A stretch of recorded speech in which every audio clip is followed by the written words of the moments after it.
Уважаемые коллеги, дорогие гости сегодняшней конференции. 5 апреля 2021 года международное сообщество отмечает важнейшую дату в истории современного Ближнего Востока. 30-летие правительства событий, которое ключевым образом повлияло на судьбу региона и в особенности Ирака и Иракского Курдистана. 5 апреля 1991 года Совет Безопасности Организации Объединенных Наций принял резолюцию номер 688, трудно переоценить роль России и принятие этого знакового решения.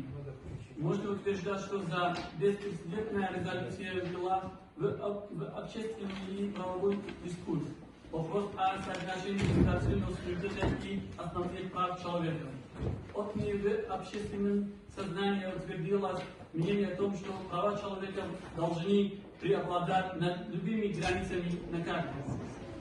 Принятие резолюции предшествовал очень сложный, драматичный период для всего народа нашей страны. Так, в марте 1991 году курды, использовавшись поражением Ирака в войне с Куветом, установили контроль над территорией своего компактного положения.